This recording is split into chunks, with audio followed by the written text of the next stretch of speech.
has been an ardent voice for election security, election integrity, and he has been a steadfast supporter of the J6 hostages, David Clements. And with him was supposed to be his good friend and client, one of the most outspoken J6 hostages, Jake Lang. Jake isn't with us yet. We heard he may be on a boat fishing, which is more than well deserved. I hope That's he what I'd is. be doing. I hope he's fishing. Yeah, and not answering the phone. But if he joins with us a little bit later, we'll bring him into the conversation. But before we get going, let me read the scripture of the day. It is Psalm chapter 34, verses 19 through 22. Let me find it. All right. Even when bad things happen to the good and godly ones, the Lord will save them and not let them be defeated by what they face. God will be your bodyguard to protect you when trouble is near. Not one bone will be broken. But the wicked commit slow suicide, for they hate and persecute the lovers of God. Make no mistake about it, God will hold them guilty and punish them. They will pay the penalty. But the Lord has paid for the freedom of his servants, and he will freely pardon those who love him. He will declare them free and innocent when they turn and hide themselves in him. And I just thought that was so appropriate for today. And we're just seeing the goodness of the Lord at work right now. We're in a moment where the Lord is answering prayers in ways that we could have never imagined. And like Steve Schultz from Elijah Stream says, if any of you out there watch it, he often says that the Lord does not necessarily come quickly, but when he comes suddenly and he comes powerfully. And I think that's what we're witnessing. That's what this time that we're living in feels like to me. Yeah, Danielle, it's interesting.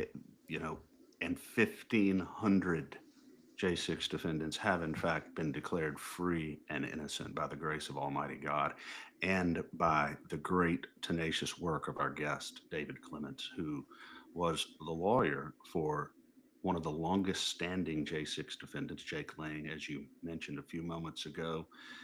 David, what a pleasure to have you with us today on the State of Freedom. Yeah, well, it's always good to join you both. Tell us, David, when I look at this case, particularly Jake's case and others, but specifically his, as a lawyer, as I know you are, and you're a former prosecutor, apart from just the emotional and psychological injustice that was done here, I look at the conduct of the DOJ, the prosecutors, the withholding of profoundly exculpatory evidence, the refusal to allow Jake and other J6 defendants to confront and cross examine witnesses, speedy trial issues, entrapment on J6 on that date. These things are the sort of ethical violations that get lawyers disbarred. uh, do you expect there to be any accountability uh, on the part of these actors? Hmm. I get a lot of questions like that, whether it's an election integrity, and I really don't have an answer because for it, and it's just it's hard to articulate, but I'm going to try.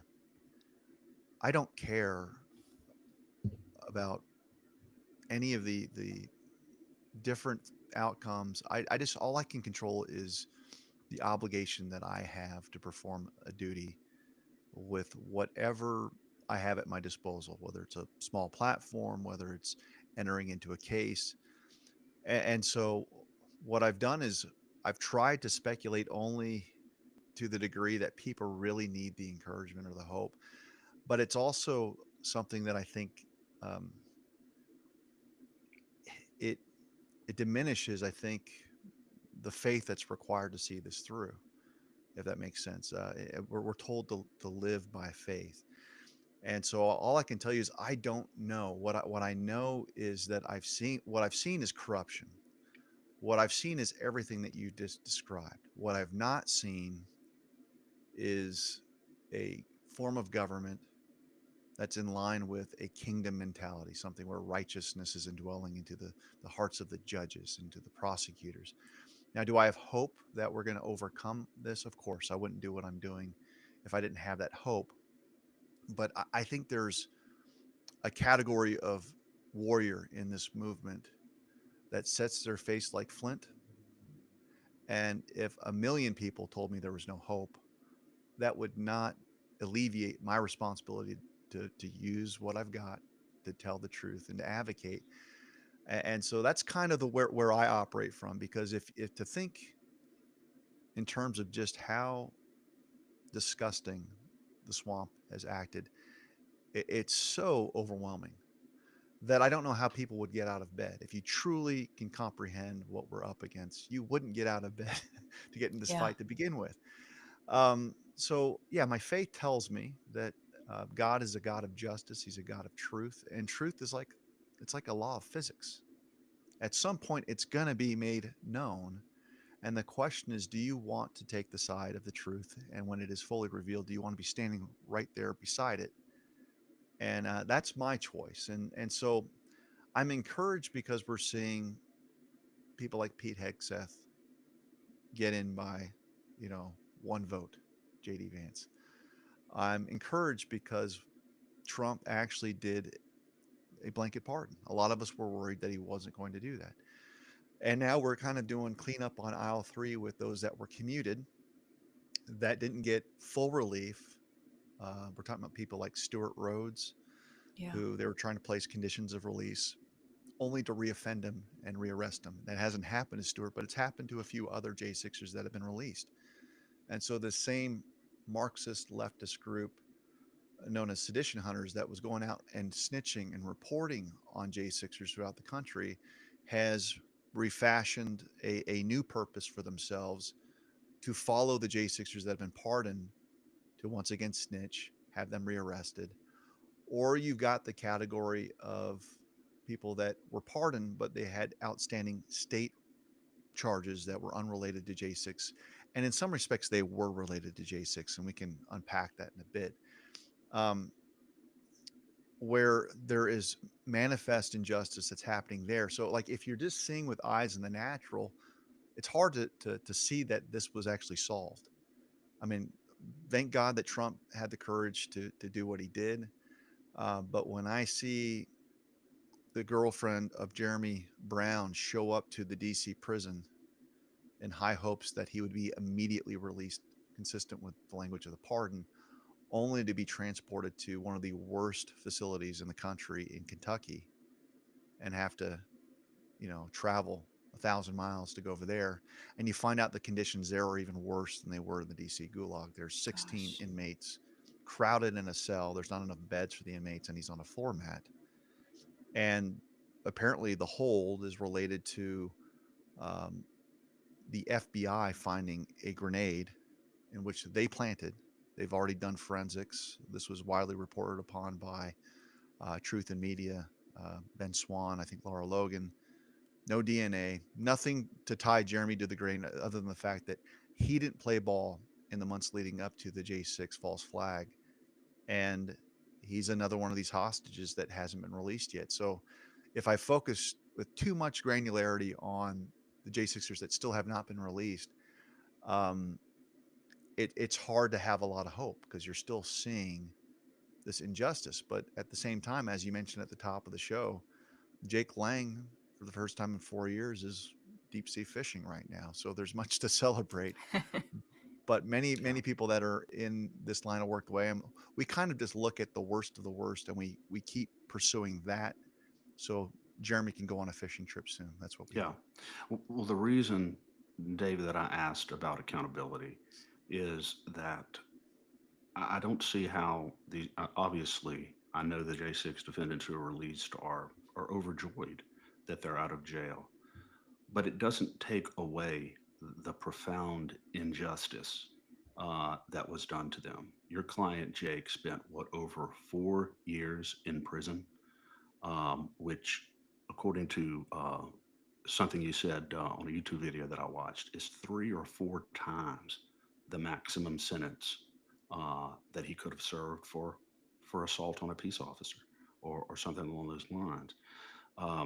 Again, the Brady violations, the Giglio violations, the suppression of evidence, the fact that, David, do you to this day, do you know the identity of the 25 or 30 embedded agents who were basically entrapping lawful American citizens? Do you know who they are? We have an idea with a handful because you've got civilians that have done, um, they've examined thousands of hours of civilian collected footage, not the footage that the government failed to release. But we have a pretty good idea of who's been processed, who's been arrested. And you always have these glaring examples of someone that's doing something that's far more egregious than any of those that were arrested that aren't accounted for. And when I think of that Inspector General report issued by Horowitz, I've done some research. Even though it's 26 to 28, I think what they mean is that these were leaders of cells, and they had teams that were tied to each of those folks. So you see Ray Epps, for instance. Again, they didn't publicize who these people were, but Ray Epps, to me, it's clear he's running with a team. You look Yeah. at different cell footage, he's communicating with people regularly, um, because you have to have cover for that crowd. And there's no way that you're going to be able to carry off your operation with just 28 embedded agents. Um, so we've got an idea on some. There's obviously people that are higher up the food chain that know certain names. Thomas Massey made headlines yesterday in an interview with Matt Gaetz where they've confirmed that the identity of the person that collected and retrieved the pipe bomb was a Capitol Police member who's still currently employed by the Capitol Police. Now, think about this. For 4 years, we've been trying to get information to the public on who placed the bomb, but just as importantly, who retrieved it and who collected it. True. And we were all left in limbo.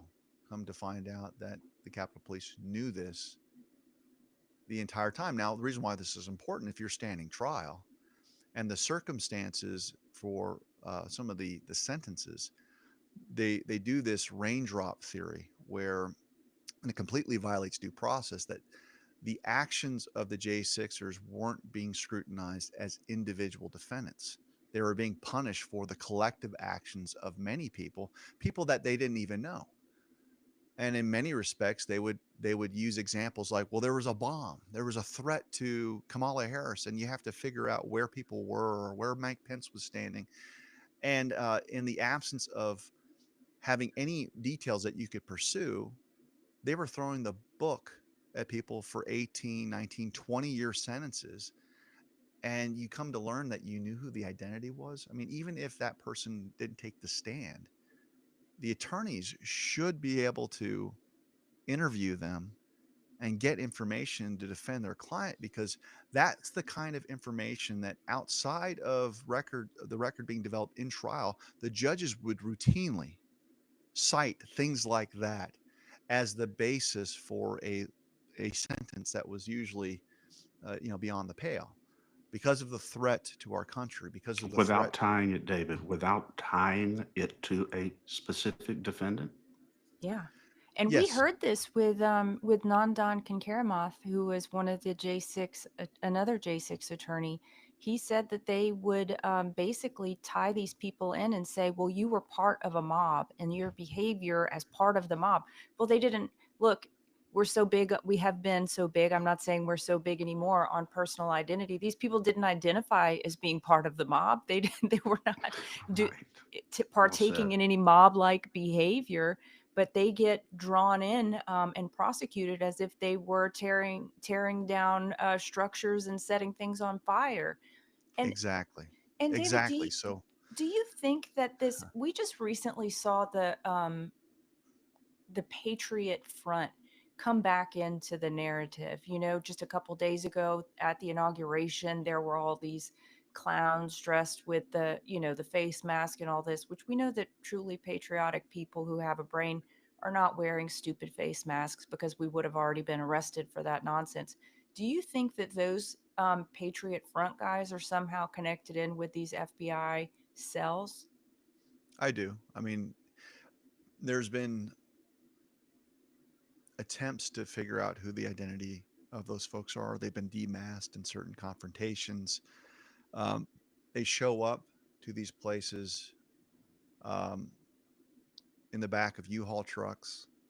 There's local law enforcement that are being confronted by patriots saying, look, you know, under reasonable suspicion, reasonable articulable suspicion, you should be able to stop and at least ask for them to identify themselves, because if you've got um, circumstances that could lead to public disorder, I mean, and in many respects, people are already on high alert.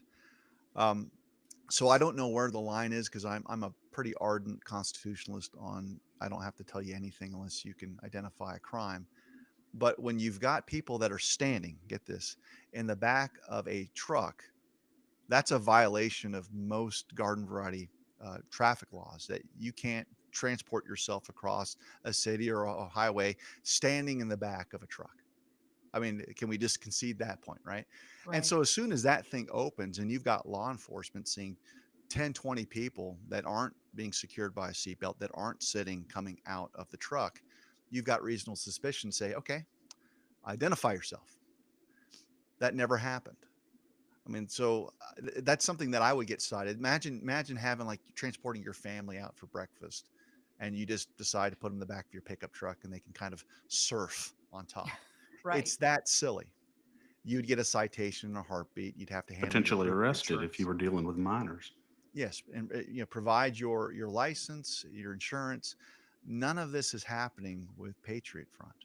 Yeah, so yeah, to your point, there's all kinds of stuff like that. Um, yeah, so everything's wonky, everything's upside down, but at the same time, we're seeing the good guys like Todd Holman doing epic level deportations, and so I think there's a lot to be happy about. But when it's personal, I think this is where people struggle. Is a lot of us know these people that are suffering. Yeah. One particular example was a J6er that was released 2 days ago, and we helped. I say we, the royal we, helped a lot of these folks get Give Send Go accounts to support their families, their children, and the money was being taken by his wife to support their kids. Well, he comes to the house and she's gone. She's left him, and she's taken the children. And so it's very much akin to soldiers that fight overseas for years, and their brides have said, "I've had enough. You're not there." And we're finding story after story that's like this. And then I was also at Fredericksburg, where Jenny Cudd, who's a J6er, has got this wonderful ministry to get people um, jobs, employment, telecare. And we had the first J6er release there, a guy by the name of Tim. And Tim's a mess. And if he's out there, I mean, I prayed for him. I love him. But Tim is having a hard time integrating back into society because he's got tremendous PTSD. Um, and so you've got this lovely, almost sanctuary like facility where you've got people that are broken men, broken women showing up. And it's tragic. It's hard not to tear up just thinking about it. It is. David, there are situations where uh, a defendant does commit a crime, but the sentence is disproportionately severe. That may not be what we're talking about here. Jake Lang spent 4 years in prison, close to 1,000 days in solitary confinement. And I'm going to ask you straight out, did Jake Lang commit any crime on J6? If you ask me, no. But if you ask others, the action of picking up a baseball bat and hitting a riot shield, they would say, "Look, that's assault on a peace officer." Um, so let me see if I can thread the needle. If you take away affirmative defenses that the accused has on his hand, you could say, yes, there's enough probable cause to charge Jake with crimes that he was charged with the exception of the obstruction, the 1512 stuff. I think everyone knew right off the bat that that was um, prosecutorial overreach of some kind. But you never look at a defendant with half of the picture. You always have to take into account legal affirmative defenses, defenses such as entrapment, self defense, defense of property. You look at mens rea defenses on whether or not his intent was to be there to hurt someone or defend someone. And uniformly across the board, Jake had those affirmative defenses. So, as a prosecutor whose chief job is not to secure conviction, but rather secure justice, it was my practice as a longtime prosecutor to look at the affirmative defenses as part of my case. I never wanted defense attorneys to bring an injustice to my attention before I could identify it myself, if that makes sense. So, in other words, if you had a good faith motion as a defense attorney, when I was overseeing law enforcement for 6 different agencies going to trial, I wouldn't waste their time and say, let's brief this, let's argue back and forth, let's make a judge decide. I would independently look at the merits of what they were saying, look at the black letter law when it comes to entrapment, when it comes to Brady. And if it offended the law, it was incumbent upon me to file what we call a nolle prosequi. It's a dismissal, and it's in the best interest of justice. And I've signed hundreds, if not thousands, of nolle prosequis over a 10-year part of my career, um, because I agreed with the defense's interpretation of the facts under the law. And so with Jake, I'm sitting there going, okay, why did you pick up the bat? Question number one. Well, I saw Roseanne Boylan murdered in front of me. I saw a choke point where Philip Anderson was being trampled to death. I saw Tommy Tatum nearly trampled to death. And so when you see his heroic efforts to beat back the officers that are stepping all over these people, that have batons and sticks where they are violently striking people with the tips of that baton into the heads of J6ers in a crowded place where they can't go anywhere, potentially, striking them, you could lose an eye, but the violence was off the charts. Then the idea of someone picking up a baseball bat not only is justified, it's life saving. So that's one category. Then you've got the pictures where he's got the gas mask. Well, why does he have a gas mask? Because toxic agents were dispersed into the J6 crowd, which actually forced them to escape the gas and move towards the door. In other words, it was fired behind them. And Wow. many of the assault charges that were claimed by the police were related to the confusion where they were inhaling the very gas that was dispersed by their own Capitol Police. So if you pull up something, this is about survival instincts that I'm just going to go ahead. I want to breathe. I don't want to choke. And so he has that. And then you also have, some of the accounts relayed by Coy Griffin, who's a county commissioner. That's a good friend of mine that was there praying on the steps. That prior to any attempted breach, you had snipers from the Capitol Police that were taking headshots with rubber bullets and just indiscriminately shooting people in the face, in the head. And you put all of this together. And how were people able to get into the doors? It wasn't just Capitol Police moving barriers. You have to understand that the doors themselves have to be open from the inside. And these doors are built to withstand vehicles that could tie chains around the handles, that if you were to pull on those doors, even with a vehicle, they're not going anywhere. The handles might come off, but the doors aren't going anywhere. So you add all of this together with the embedded agent, Inspector General reports, the finding that the Capitol Police were the ones that had access to the pipe bomb and deprived defendants of that information. Um, Jake shouldn't have served a day in prison in light of this. None of the J6ers should have. And so, yeah, that's how I analyze these things. I want to know what the affirmative defenses are. And as Yeah. soon as I see that there is fruit of the poisonous tree, the doctrine that every prosecutor knows of, it doesn't matter if he engaged with the police in a forceful way, because the entire environment was so tainted by the actions of the US government that as a matter of law, all of it gets wrapped up into that poisonous tree, that poisonous fruit, and you dismiss all of the charges. That's why every single person in there should have been pardoned, not just receive pardons and or commutations. Yeah. Yeah. Uh, And David, I saw this past week a clip because I could definitely not stomach the whole show, but Ashley Akers went on to Rachel Maddow, and talked about her resignation as a J6, well, as a prosecutor for DOJ, but she was, I believe, one of the most prolific prosecutors of J6ers out there. I know she was the prosecutor for some J6ers we had on the show, Cynthia and Chris Price. And they said she was just completely merciless and absolutely tyrannical in her prosecution of them.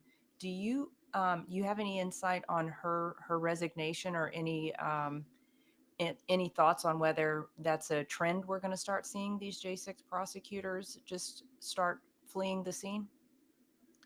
I do. I mean, many of them have signaled for purposes of narrative building.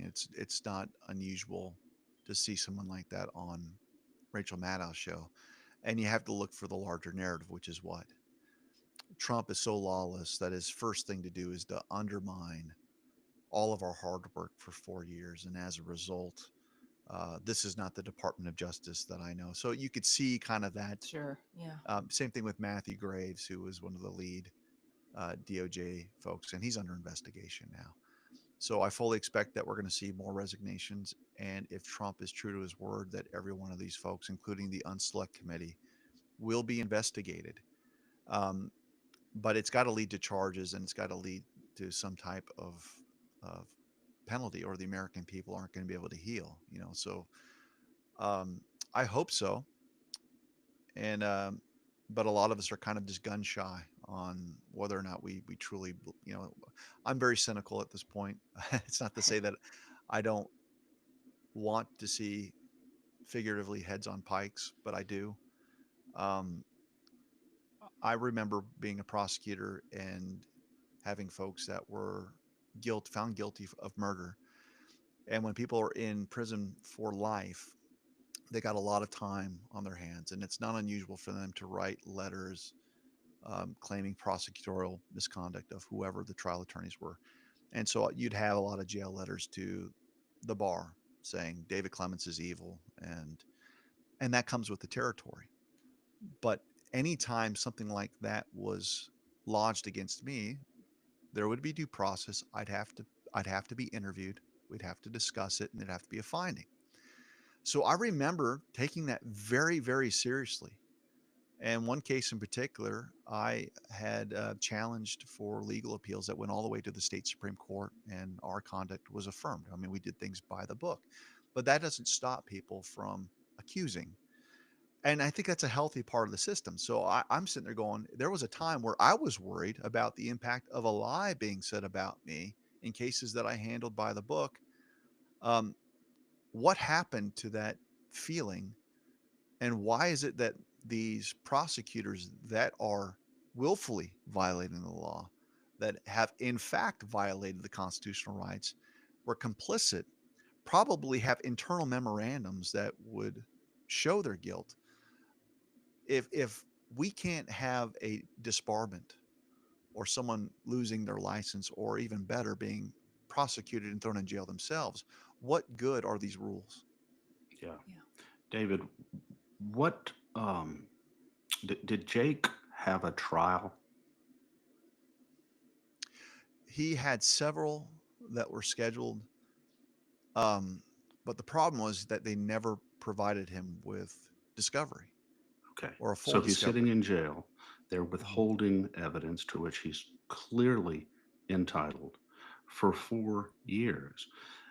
You know, the question that keeps coming in my mind is how is this allowed to happen in an American courtroom?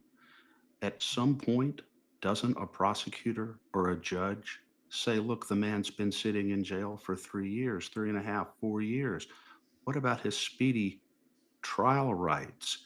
It's almost as though they just could have not possibly had any less regard for the basic due process rights and even the basic dignity of a man who was presumed innocent and sitting in jail for that long. And as you mentioned, David, um, even if he had been guilty of what he was charged with, the amount of time that he spent in jail was two or three times past the maximum sentence he could have served. I mean, there's just layer upon layer of profound injustice here, and I just don't understand how it was allowed to happen. Yeah, Uh, let's unpack that yeah, then, because there's a couple things. Number one, there are a lot of trolls that would say, no, no, no, he wasn't deprived of trial. He would ask for continuances and he would waive his right to a speedy trial. And so that's been the argument levied against Jake. But here's the thing: as a criminal defendant, you're guaranteed the right to a speedy trial and a fair trial. fair trial. They're not mutually exclusive. And so there was an element of duress where he could have been he could have said, no, I'm not waiving my right to speedy trial. I'm not going to ask for a continuance. But I still get the discovery. And the judges would have denied that attempt, and they would have forced him to go into a courtroom unprepared without what he needed. And they would have added to the ranks of their 99.9% conviction rating. And so my counsel to Jake was that you always assert your right to a speedy trial, but also to a fair trial where you're entitled to all discovery items. And a lot of people, through contractual gamesmanship, were waiving their rights. And unfortunately, a lot of the attorneys were complicit in this. They should have had massive objections and motions saying, not only are we not going to sign this as a waiver, the burden's not on us. The burden's always on the state because the presumption of innocence applies to my client going forward. So until we get these items, he's not going to trial, and you're going to be in violation of speedy trial because we're supposed to be afforded a swift trial with all of our witnesses, all of the video, all of these things, and that didn't happen. Um, and so I got on the scene in Jake's for trial preparation. I want to say late July. So he had already had trial settings that were continued. And when I got on board, I'm kind of doing a little bit of triage work with the existing attorneys. And I was in a difficult spot. July of what year, David? Sorry. This of 24. Okay. So I'm a late arrival to the trial team, yet I'm not a late arrival as a friend of Jake's because I was a year in. He was getting phones smuggled in, and we were doing FaceTime calls at like 1 in the morning that we couldn't tell anyone because they bust them, they throw them in you know some type of isolated cell. But I get updates, and Jake's kind of got this kind of Muhammad Ali spokesman vibe about him, where it drives a lot of people crazy because he doesn't do victimhood well. He's just a fountain of joy. That's he'll do whatever he wants, and but at some point, I think he got the sense that the attorneys were representing him, and I don't want to speak ill of any of them because the only way that I could get into his case was to pro hoc vici into the case using their license because they were locally barred in the area. And so I'm thankful that they didn't push back. They allowed me to graft into the case. But it's clear when I talked with many of the attorneys that they were very fearful of annoying and aggravating the judge because they were afraid that he would retaliate against Jake in some ways. And so there was kind of this push and pull of Jake, look, I've got a style. I don't care about the retaliations. You've got to build a record for appeal. And you won't build a record by appeal if you just want to please the judge. You have to make him make a decision that creates legal peril for himself because he's running afoul of these long held principles under the law. And I think at this point they're relenting because look, it's been 4 years, and we were set for trial in late August. It was pushed back, and then we had the election. It was set for November, and it was pushed back. And then we had a third setting, February 3rd, which would be next week. And we weighed all options because the reality is we weren't getting the discovery. We just weren't. Um, we thought there might be utility in doing the case on the other side of the election, knowing that the judge would now know that a new DOJ is coming in, that a new FBI director is coming in, and perhaps their conduct would change. But really, uh, the difficulty is that we didn't know how the pardons were going to be issued. And because it's clear that Jake would have been in the violent camp because he had a baseball bat, because he had the gas mask, that it would have been better to just receive an outright dismissal without having to worry about those things. And since he hadn't gone to trial yet, there wasn't a conviction that he needed to be pardoned of. All he needed was a dismissal. So it's much cleaner and smoother. And so I just told Jake, look, there's no right or wrong answer. If Trump is a man of his word, we go to trial, it's house money, you get the pardon. But we weren't 100% sure if he was going to be in that camp or the commutation camp. Yeah. And I think looking back now, we made the right decision. Let's just hold off, see what happens on the swearing in day. Trump directed the DOJ to dismiss all pending cases. Jake's case fell into that category, and now he's fishing. So I think it was a good move. David, why was Jake not given a conditional release or a bond pre-trial? Why was he held pre-trial for 4 years? Well, I think part of it was because these are the individuals, because they didn't recant, because they didn't go along with the narrative, were the biggest liability for the unselect committee. You have to keep in mind that the whole narrative around Trump was this was a guy that was going to utilize the military to seize voting machines, that was not going to give up, and uh, and so they had to create the narrative that this was an attempted overthrow of the government. This was an attempted insurrectionist, and you had certain poster children that they could easily refer to as the chief insurrectionist, and Jake would have fallen into that category. And so when a liar uh, dispenses a propaganda campaign, one of the tools of that campaign is to repeat, repeat, repeat, repeat, and never, ever admit that you told a lie. And they're stuck after 4 years of telling lies about Jake Lang. Even though they didn't charge them with insurrection, they used placeholder charges like the 1512 obstruction charge, which carried a penalty of over 20 years. Yeah.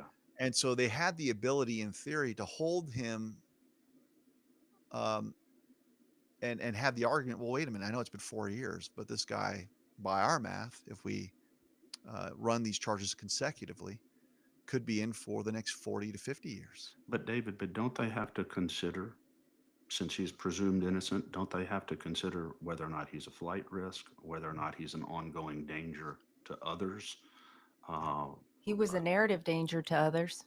Yeah. So this gets back to the narrative because, to your point, Chris, typically you're looking for two things: danger, flight risk. That's it.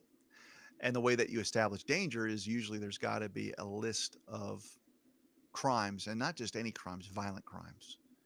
And so prosecutors will say, Judge, deny bond because this guy's, beat up his wife on this date.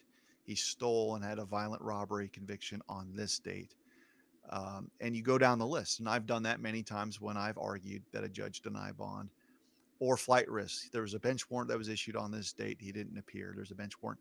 And sometimes you've got a book, and the sure. judge, even then, will still, because they're loath to not issue a bond, they'll set something, $100,000 cash bond. Most people don't have that. So it's the equivalent of not having, having a no bond thing for certain people with their moneyed Yeah. interest. But that happens even in cases where people have been accused of murder, that they'll have $1 million cash bond of some kind. Um, so does it make sense here? Absolutely not. But that tells me that this event that took place on November 3rd, not the 6th, was this. There's a battle line that was drawn, that both sides knew that they were in the victory or death phase of this more cosmic battle between good and evil. That if Trump carried the day and could arrive back at the White House, they would see what he's carrying out right this very moment. And so I don't know if how the J6ers feel about being collateral damage mixed up in all of this. Um, and I don't know if there's another way to have potentially have gone through this other than the way that we have. But if you're going to carry out a coup of the highest magnitude against the president, use intelligence agencies to distort, smear, and destroy people, um, that lie was so big on November 3rd that in some respects, the lie that was being told against 1,500 J6ers was paltry in comparison. So Yeah. it makes sense, but it's evil. It's absolutely evil to behold. It Yeah. is. Could you foresee an opportunity where J6ers will be able to face some DOJ um, honest interrogators who want to hear the true story of what they experienced on that day? Because I think about how traumatizing some of these trial experiences were for J6ers who just were told they were something they were not, were called names to their faces in front of their children, in front of their wives and husbands, and really the whole world. Is there Do you foresee an opportunity for them to set the record straight in a way that is meaningful to them beyond, obviously people like us want to give J6 hostages um, a platform, but I think there's something really that would be healing and meaningful and important to have those things on the legal record. I do. There's a couple things that come to mind while you're formulating the question. I saw today, this morning, that there is a hold that President Trump has placed on, I think it's a nationwide hold on federal grants of money. And the reason why this is important is that most state prosecution offices, most state offices in general, are large recipients of federal money, upwards of $3 trillion. So he could actually paralyze many of the state prosecutorial agencies. Like this involves Tina Peters, for instance, is where Yeah. I'm going, and do a internal review of how that money was accounted for. Was justice being served with that money? And as a condition to get those grants approved in an expedited fashion, maybe there's a list of all kinds of people that weren't technically caught up in the federal charging, uh, leverage to release them. And I'm connecting those dots for your audience because I think that's probably the most powerful way to get Tina Peters pardoned at a state level. You have the investigation that's taking place internally, and so I think there's two there's two avenues that can be pursued. Number one, you have a Pam Bondi or Cash Patel do an internal audit of practices. There's supposed to be a letter of preservation that was in effect throughout these agencies. Don't you dare try to destroy this or destroy that. And if you've got high level forensic experts, they can tell if things were destroyed. And if the letter of preservation went out and they're destroying records, goodbye. You're out. You're fired. You're done. Um, so there in the investigation, you want to investigate not only the prosecutors, but you want to investigate the victims. You take a victim impact statement, and at some point you're going to have a inspector general, hopefully someone that's been newly appointed, that's not part of the senior executive service, because that's the deep state. And Trump, I think, fired 17 inspector generals overnight just a few nights ago.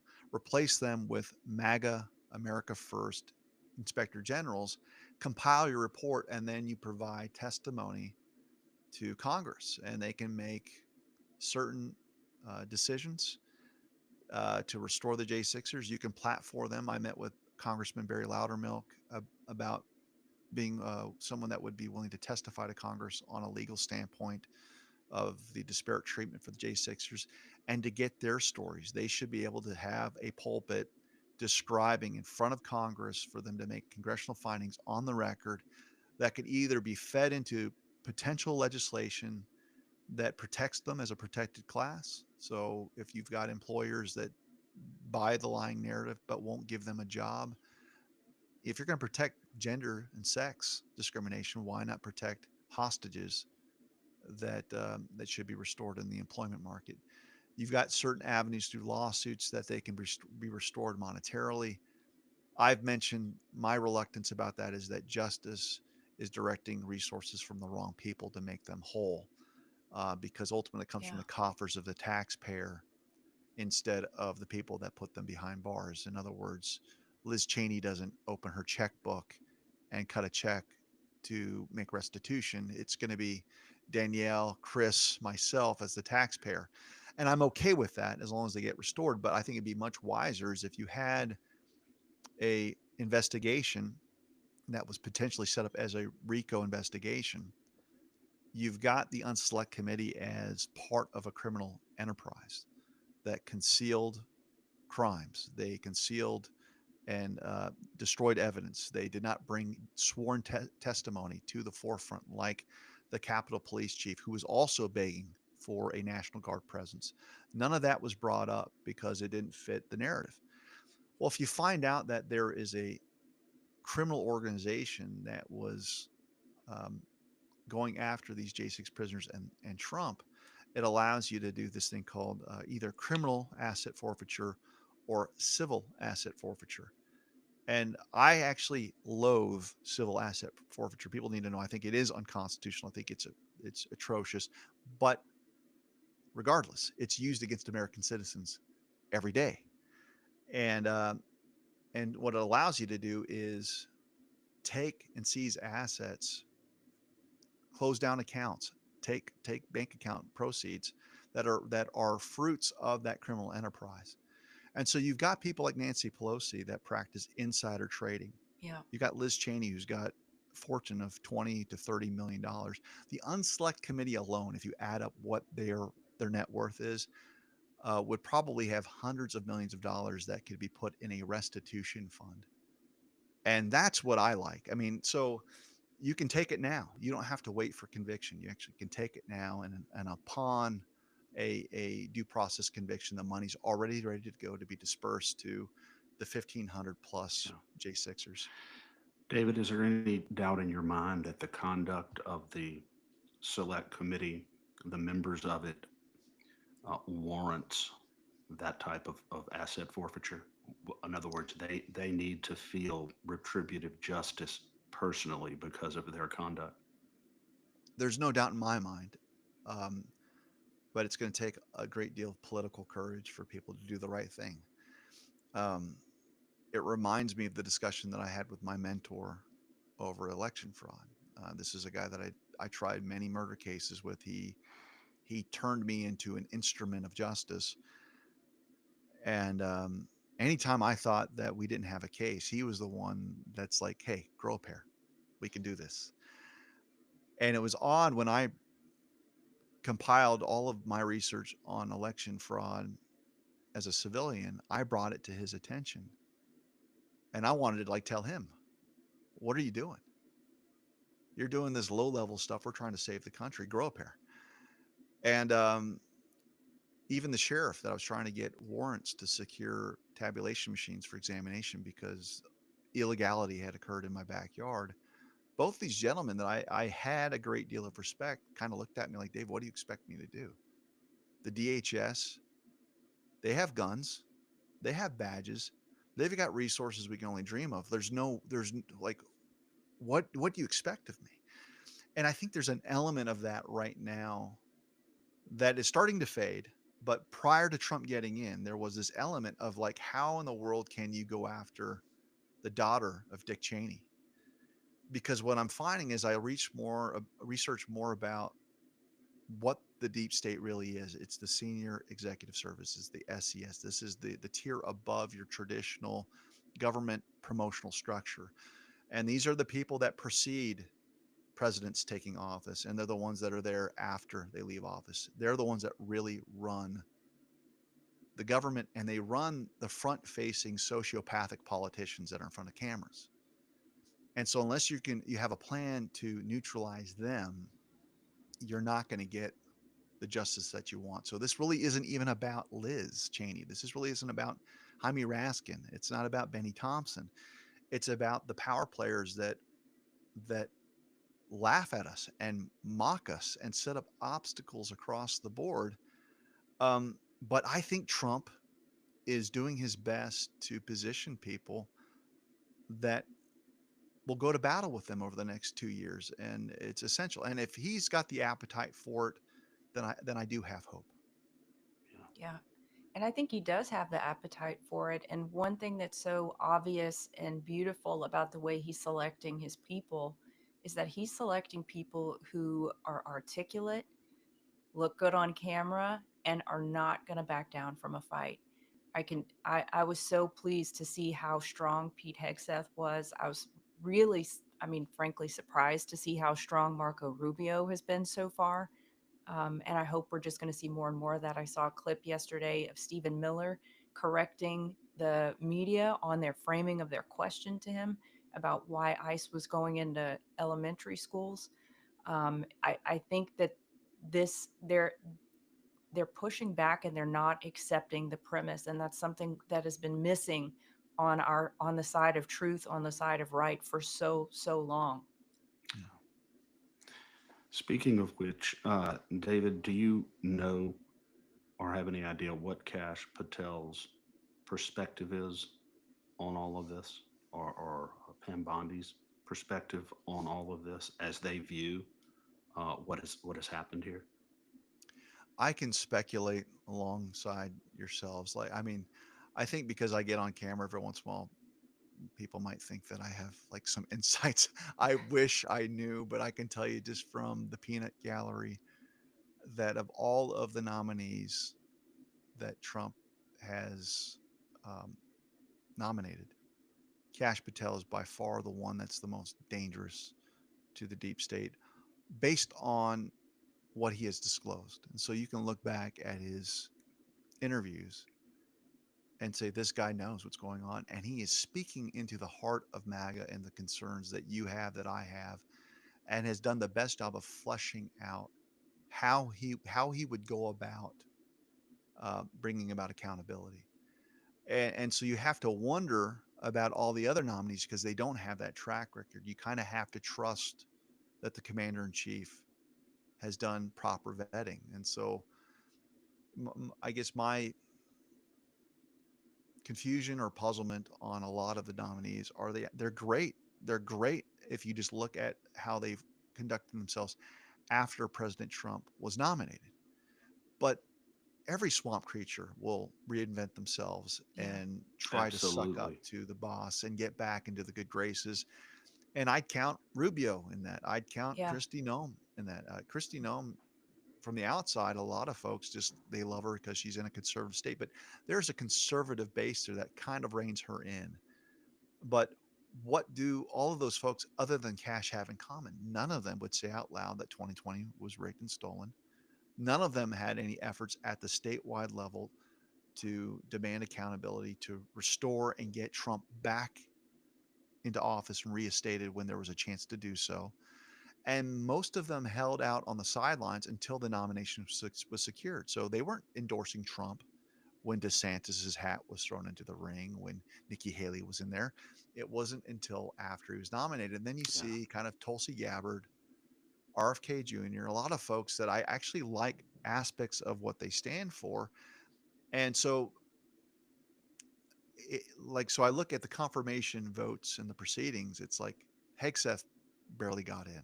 I say that as a sign of, well, great. Um, it wasn't overwhelmingly in his favor, but still the fact that he wasn't opposed to the degree like a Matt Gaetz would have been opposed. Is Hegseth as rock solid as we hope? I hope so. Then you have Noam. You'll notice that the vote for Noam was actually far more advantageous compared to Hegseth. Yeah. And so, like, all I know is that swamp creatures don't want to vote for people that are going to threaten their existence. You're right. And then you've got some discussion over Tulsi Gabbard having a secret vote, which tells me that they're very, very nervous about her coming in. Why would you have a secret vote? Because that tells me that a lot of Republicans don't want to go on record and be identified by the MAGA base. So that bodes well for her, just reading between the lines. You've got um, so so you've got all of this, and Cash, in my estimation, is off the charts compared to the people that we were just discussing, right? Yeah. So I don't know. I think they're saving the best for last. And I've only talked with Cash maybe one time. I actually handed him an election fraud board game that I helped design to get into the homes of family members. And I don't know. I don't know if he had a clue of who I was, but I'm looking forward to that hearing. Yeah. Well, I'll tell you, David, this ignominious saga demands and begs for justice. There's no question about it, uh, because if this precedent is allowed to stand, if these gross and flagrant violations of core procedural and substantive rights in our country, in American courtrooms, is allowed to stand, then it is an extraordinarily dangerous precedent going forward, which is why I was focusing earlier on in the show on accountability and retribution uh, for for these bad actors, and I think that that is something that is just hugely important, not only for the personal vindication of these defendants, but really for the health and security of our country moving forward. So that's why I think it's so very important. But your thoughts and insights are always so valuable to us. Congratulations, by the way. I know you're a humble man, but Jake Lang is a free man in large part because of your efforts and probably quite a few others. So you're a great American, and it's just a privilege always to have you with us. Well, thank you. I also want to extend a thanks to Steve Metcalf, who was Jake's attorney through it all. And like I said, I've got my own personality on how I want to run trials, but he was gracious enough to not only be the guy that was filing the paperwork, stood by Jake longer than anyone, but allowed me to join the team. And it looks like he would have given me leeway to do what I do. And so I don't want my previous comments I think they were in a tough position. And I think they had seen a great deal of just, this is what's going to happen. This is what the judge does. These are how people are being punished. And you go in there, sounding the alarm, they might add another extra, 10 years on a Jake sentence. And so we had to navigate that. But I do think he is owed a debt of gratitude because from the beginning, Steve Metcalf through much has stood by many of these J6ers. So I just want to give him a shout out. And I think that we're all hopeful. I think what you expressed, Chris, is what we all want, which is accountability. And I think we're seeing it day by day. I've never Yeah. seen an administration hit the ground running quite like this, to where the expression is flooding the zone. They are hitting so many different issues all at once that the triggered Marxist media doesn't have enough time to craft their narrative to gaslight Americans, because there's, as soon as they have their plan and they want to address one issue, he's already moved on to the next three issues. It's masterful. And I'm just glad that we're on this side of the swearing in ceremony. Absolutely. A lot to be Yeah. thankful for, a lot to be hopeful about. Absolutely. Going forward. David Clements, God bless you, sir. And we look forward to talking with you again soon. Great. Thank you. Thanks, David. Talk to you soon.